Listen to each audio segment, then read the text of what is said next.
section 4.2 in our run against our calculus problems. We're going to evolve into kind of a smaller section than section 1 of chapter 4.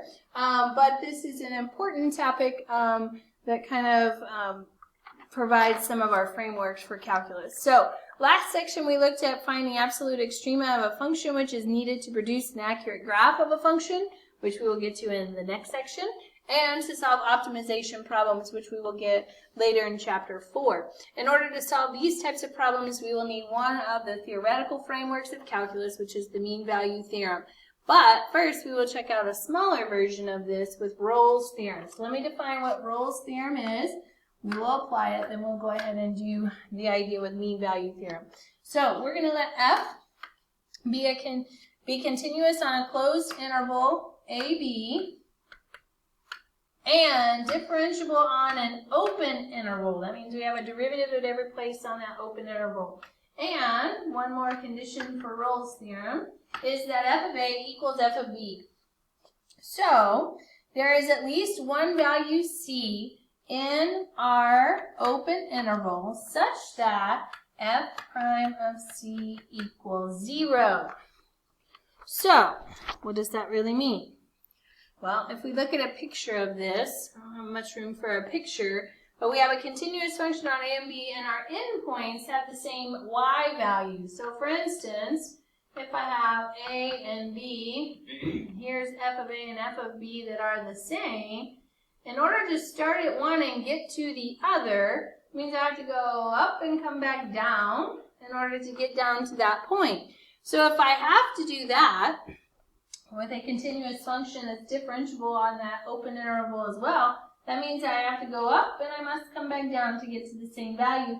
Hence, there's one spot in here somewhere, at least one spot I should say, to which there is a horizontal tangent that the derivative is equal to 0, and we have that maximum or a minimum value at that point. So that's basically kind of telling us what Rolle's theorem. As long as we have those endpoints being the same, then we are guaranteed that this applies. So for determine whether Rolle's theorem applies, so we have to determine if it's continuous on a closed, differentiable on AB, and we have to determine if f of a equals f of b.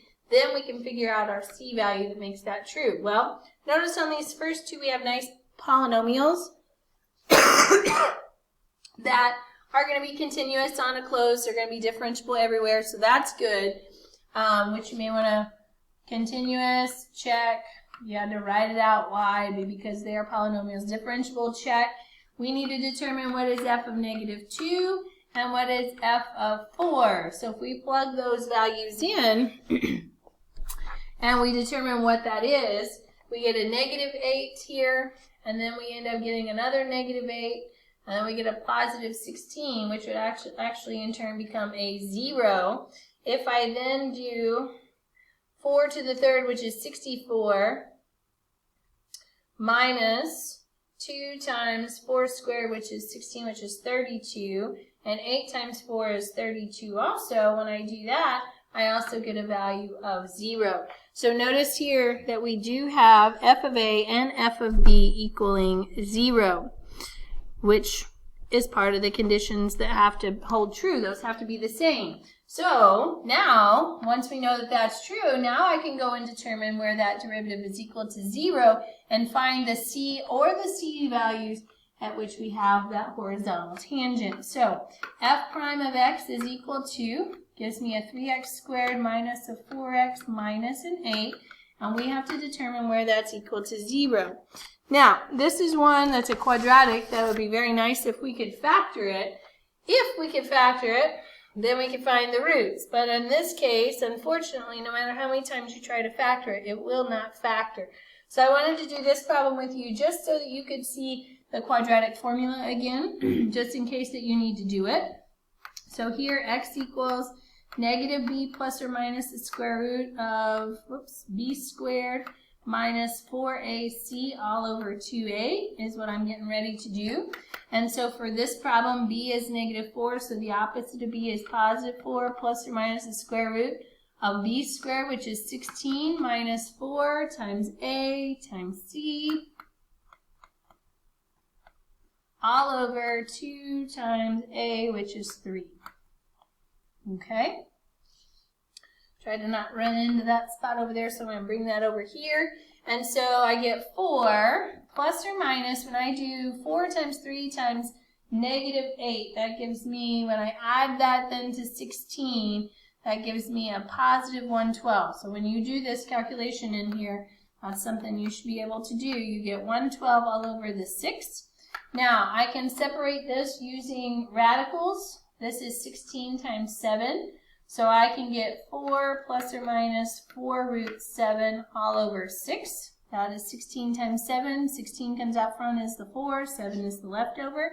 And I can reduce by 2 on all these outside numbers. Gives me 2 plus or minus 2 root 7 all over 3. And so those are the values, in this case, that, and you might want to check those just to make sure that they're in your interval, but those are the values that are the C values that make this true, that satisfy the Rolle's theorem. Okay? Now, let's look at this guy. If I look at this is a polynomial. If I were to expand this out, I can do the expansion of that as x squared minus 4x plus 4. Then you can multiply that by x, so we would get x cubed minus 4x squared plus 4x. And that right there is a polynomial that is going to be continuous everywhere. It will be differentiable everywhere from what we know from before. And if I look at f of 0, throw 0 in here, or in here, I get 0. And if I throw 2 in there, or if I throw 2 in here, this 2 minus 2 gives me 0. This will also be 0 as well. Therefore, f of a and f of b are the same. That's good. We can now apply Rolle's theorem. Now, the easiest way is to, now that we've expanded this, is to take the derivative of this piece. But I want to do the derivative in terms of a product and a chain rule, just as a reminder of how to do that process. So this is one you can do a different way. All right, I'm going to take the first times the derivative of the second. So the derivative of the second means I got to bring the 2 out front, decrease that power by 1, and take the derivative of the inside. Well, the derivative of the inside is a nice one, so that's not too bad. Then add to that the second times the derivative of the first. So x minus 2 squared, and the derivative of the first is just a 1, so I'm not going to put anything there. Then I'm going to choose to do some factoring out of what's in common. Notice the only thing that's really in common is this x minus 2. So if I take an x minus 2 out, what am I left with? I took that out, so I'm left with 2x. Then I'm taking one of these out, so I have to add one of those back in. So again, being able to factor is important here on some of these. This becomes x minus 2, and when I simplify this as a 3x minus 2, these are my 2 factors. And so these are going to extract out 2 x values or 2 c values at which f prime of c equals 0 and satisfies the Rolle's theorem. So what makes this 0 is 2. What makes this 0, take the opposite of this over that, gives you 2/3. And those are our 2 c values that make that true on the interval from 0 to 2. But notice that here we have 2 as an endpoint, and c has to be within the open interval. So technically, actually, 2/3 is only going to be the answer that I have there for that problem. Okay? All right, so let's move on now to an absolute value problem where we're on the interval from -1 to 1. This absolute value, if you recall, is a v function. We're going to be shifted up 1 if you want to write it like this. Shifted up 1, and we are going to be upside down in that v situation. So this is the graph that I have of the entire function. But from -1 to 1, it will only be from here to here. Okay? So we're really just looking, actually here, let me just redraw that for you. We're looking at that, okay? So we have to be continuous on that function, which it is. It's continuous on that function. But notice if we have a pointy point right here, that constitutes a non-differentiable piece. So the pointy point means that we are not differentiable at 0, okay?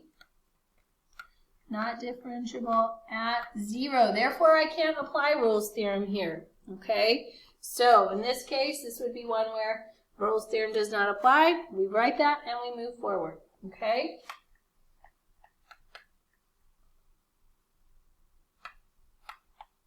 Rolle's theorem does not apply. So you have to make sure each one of those. I didn't even check f of -1 and f of 1, but if you do that, they would be the same. They would be at 0 according to our graph and according to plugging those in, but we don't even need that because it doesn't apply at this point. Okay? All right, very good. Last function dealing with Rolle's theorem is our sine function, where we are x is a member of 0 to 2 pi. Therefore, notice I have a double angle. So I'm going to go ahead and create my interval for 2x. So I'm going to multiply by 2 and multiply by 2. That means I need to look on the interval from 0 to pi when I start solving this equation. And so we need to determine, is it continuous? Well, sine function is continuous, yes. Is it differentiable everywhere? Yes, because it is a sine function. Those are two things that you should have known from before when doing derivatives. And we need to know if f of 0 and f of pi over 2 are the same. So if I plug 0 in there, times it by 2, I still get 0. The sine of 0 is 0. If I plug in pi over 2 and I multiply by 2, that means I get pi, so then the sine of pi is also 0. Therefore, f of a and f of b are equal. So because of all of this, Rolle's theorem applies, and we can now go and find our c, at which our derivative equals 0. So I'm going to first take this derivative of this function. It is a chain rule where I have to take the derivative of sine, which is cosine, of the angle 2x, but then I have to take the derivative of 2x as well. So the derivative of 2x is a 2 that I'm going to place out front. By Rolle's theorem, we want to know where that is equal to 0. And so now I have this equation that I want to solve. I'm going to first divide by 2, which means then that my cosine of 2x has to equal 0. And I just have to work with that piece. So we need to determine in the middle of this interval from 0 to pi where the cosine is 0. Well, cosine is going to be 1 at 0. It's going to be 0 here on both of these axes. It's going to be -1 here. So from 0 to pi, which is from here to here, then here to here, then the only value at which cosine is 0 is right here at pi over 2 on the unit circle. So I'm going to have 2x is equal to pi over 2. And then I have to divide that by 2 or multiply it by 1/2 to get pi over 4 as my final x value, which in turn is the c value that makes the derivative equal to 0. And that is those are examples for Rolle's theorem. Now, evolving, instead of having a specific derivative equal to 0 as we do with Rolle's theorem, the mean value theorem actually does a generic version of this to where our derivative can equal anything besides just 0. And it's kind of the way to draw this, or the way to see this is best by a picture. So I'm going to draw a picture here. I'm going to have this function,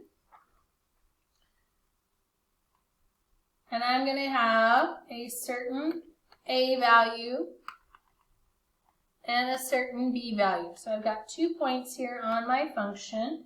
This is warrant over here to be f of a, and this up here is warrant to be f of b. Notice I also have some other points along the way that I'm not symbolizing yet. I'm going to go ahead and draw the line that connects those 2 points. That, if you recall, is a secant line with those 2 points. Now, it should be the fact that if I have this secant line, there are other lines that are parallel to this secant line. And when I get up here to a certain value, let me change colors again. when I get up to a certain point, call it this point right here, if I look at the tangent line to that point on our graph, that is parallel to the secant line, so here's my tangent, then those two things have the same slope if they are parallel. And that's the idea behind mean value theorem. I go from a specific case on Rolle's theorem where we are looking at the horizontal tangents, but now I can generalize this to any tangent. So if you recall that the slope of a tangent is its derivative, right? The slope equals, and I'm going to call this point C, okay? The slope here is f prime of C. But the slope of my secant line, given 2 points, I can always find the slope between 2 points. I would take the y minus the y value over the x minus the x value. The slope of my secant is f of b minus f of a all over b minus a. So that's just taking the y minus y over x minus x of that two things. Now what mean value theorem does for us is it tells us that given 2 points that are endpoints, finding the slope between those two has to equal the slope of one of the points within that interval between A and B. So there's no condition that f of A has to equal f of B. They can be different, okay? If they were equal, that's where we get the specialized theorem of Rolle's theorem. But here, we're now saying that this tangent line, which is constituted by f prime of C, has to equal the slope of that tangent, or of that secant line. Hence, this is what the mean value theorem says, that if f is continuous on a closed interval of AB and differentiable on the open interval AB, then there is at least one point C in the open interval AB, so this is excluding any endpoints, such that f of B minus f of A all over B minus A, which if you recall is the secant slope, has to constitute an equality of the tangent slope at f of C. So, basically, what does that mean? There is at least one C value such that f prime of C is equal to the slope of the secant line of the endpoints. And that's constituting what it is, really. Okay?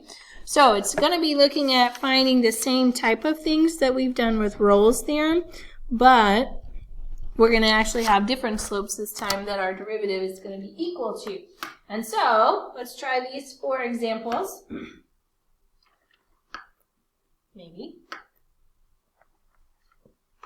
Okay. Trying these 4 examples to determine whether the mean value theorem applies to the following functions on the given interval, aka they have to be continuous and differentiable. And if so, then we're going to find the point or the points that are guaranteed to exist by the mean value theorem. Okay, so we start here with our function 9 minus x squared. It's a nice polynomial. It is a continuous function everywhere. It is differentiable everywhere. So we basically have checked that mean value theorem can apply at this point. Okay? Then we're going to guarantee what C values make that true, that it's equal to the slope of the secant line of the endpoints, okay? So first I'm going to determine, let's just do f of b minus f of a. So f of 3 minus f of negative 1 all over 3 minus a negative 1. So this is the f of b minus f of a all over b minus a. So if you, again, using your calculator here to get some of these values is important, or you can just plug them in.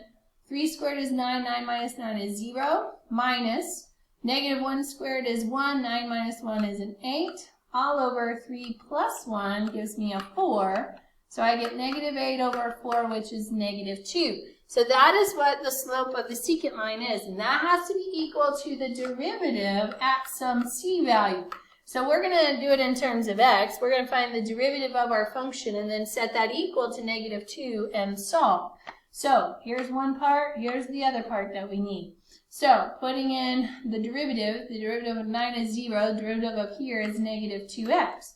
Therefore, by the mean value theorem, it says that that has to equal that. So negative 2x equals negative 2. When I divide by negative 2, I get x equaling 1, which is actually on my interval, which is good. That says that the derivative at x equaling 1 is going to be equal to the slope of the secant line of my endpoints. And that's what we have with the mean value theorem. Okay, let's try it again. Next function. It is a continuous function because it is a polynomial. It is differentiable because it is a polynomial.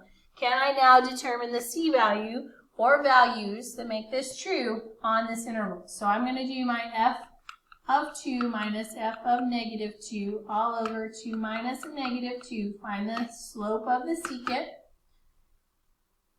F of 2, if you plug that into your function, you get 11 minus f of negative 2. Again, use your calculator or do it by hand.